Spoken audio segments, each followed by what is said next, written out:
Soal nomor 9, keempat komponen PDB adalah konsumsi dan apa. Nah, perlu diketahui bahwa untuk menghitung PDB ada tiga pendekatan, ya.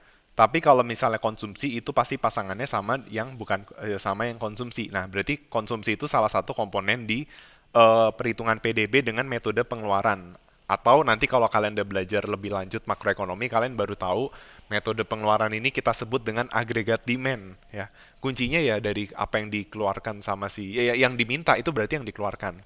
Kalau supply itu kan berarti dari segi perusahaan, nah pasti dia kaitannya sama income.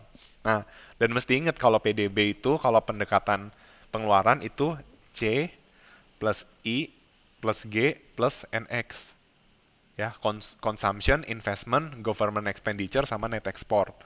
Nah, berarti jawabannya adalah yang A, ya.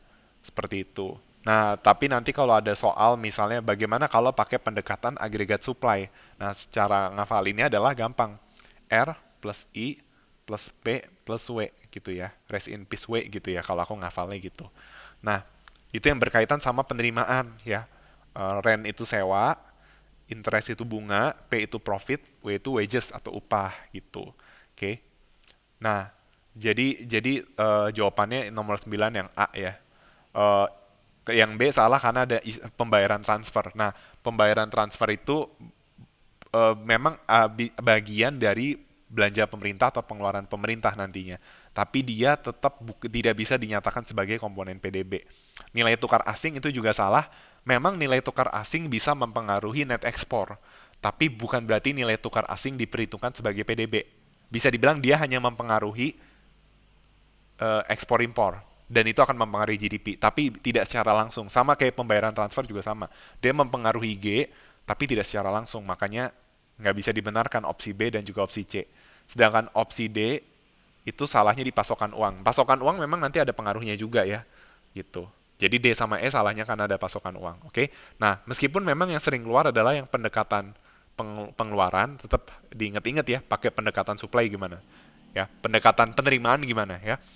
Kalau value added nggak perlu tahu ininya ya. Seperti itu.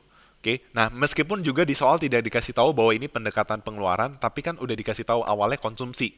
Nah, berarti pasangannya adalah investasi, belanja pemerintah, dan net ekspor. Jadi, in case nanti ada kunci jawaban yang tulis upah sewa profit bunga, sama ada ini, investasi, belanja pemerintah, dan net ekspor, yang dipilih yang A ya.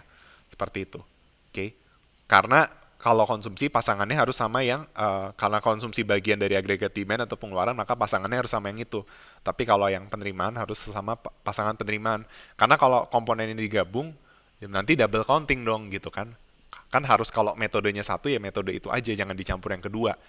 Karena nantinya kita akan belajar bahwa keduanya ini nanti akan equilibrium, bakal sama. Mau pakai pendekatan apapun PDB itu harusnya bakal sama, oke? Okay?